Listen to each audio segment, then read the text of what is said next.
2027 में टूटेगा घमंड, लिख कर ले लो। अखिलेश के 37 सांसदों ने भरी हुंकार, मोदी योगी के खिलाफ खोल दिया मोर्चा, बड़ी बीजेपी की टेंशन। शंकराचार्य की प्रशासन से तनातनी पर योगी के मंत्री के दिखे बगावती तेवर, चढ़ा यूपी की सियासत को फीवर, बोली ऐसी बात, परेशान हो गई अब बीजेपी। इधर अखिलेश यादव ने मिशन 2027 को लेकर धार दी, तो उधर योगी के मंत्री ने ऐसा काम किया है जिसने बीजेपी खेमे में हलचल पैदा कर दी है। 2027 चुनाव में घमंड टूटने की बात कह दी है, जिसने सियासी गलियारों में नई बहस को जन्म दे दिया है। सिर्फ यही नहीं, अब तो शंकराचार्य और प्रशासन की तनातनी के मामले की गूंज दिल्ली तक सुनाई दे रही है। खबर तो ये भी आ रही है कि अब साधु संत भी योगी सरकार की कार्यशैली से बेहद नाराज हो गए हैं, जो बीजेपी के लिए किसी झटके से कम नहीं है।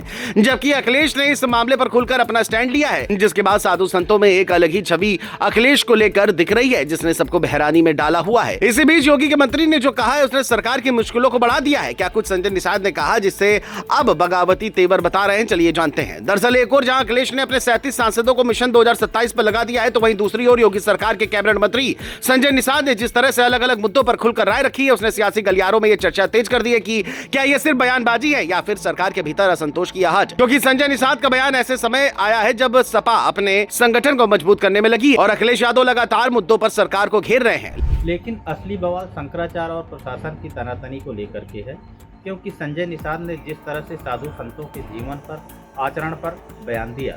संजय निषाद ने कहा कि साधु संत सांसारिक सुख सुविधाओं से नहीं जुड़े होते, इन्हें ऐसा होना ही नहीं चाहिए। इस बयान को सीधे तौर पर प्रशासनिक कार्रवाई पर सवाल के रूप में देखा गया, क्योंकि यह संदेश गया कि सरकार और संत समाज के बीच जो तनाव है उसमें मंत्री संतों के पक्ष में खड़े नजर आ रहे हैं। यही से बगावती तेवरों की चर्चा तेज हो गई है। इस पूरे मामले में अखिलेश यादव ने खुद को एक जिम्मेदार विपक्ष के रूप में पेश किया। उन्होंने साधु संतों के सम्मान की बात जरूर कही, लेकिन सरकार पर सीधे हमला बोलने से बचते दिखे। उन्होंने इसे आस्था और संवैधानिक मर्यादा से जोड़कर देखा। इससे उन्हें संत समाज के बीच एक संतुलित नेता की छवि मिली। दूसरी तरफ संजय निषाद के बयान ने योगी सरकार की परेशानी बढ़ा दी है, क्योंकि यह संदेश गया कि सरकार के भीतर ही हर मुद्दे पर एक राय नहीं है। दिल्ली तक ये सवाल पहुंचने लगे कि क्या सब कुछ ठीक चल रहा है। संजय निषाद ने कांग्रेस और भारत बांग्लादेश संबंधों पर जो बातें कही वो सरकार की आधिकारिक लाइन से मेल खाती दिखी, लेकिन जब एक ही मंत्री कुछ मुद्दों पर सरकार की सोच दोहराता है और कुछ मुद्दों पर अलग सुर से बोलता है, तो सवाल उठना स्वाभाविक है। खासकर शंकराचार्य वाले मामले में उनके बयान को लेकर पार्टी के भीतर असहजता महसूस की जा रही है। विपक्ष इसे सरकार के खिलाफ हथियार बना रहा है,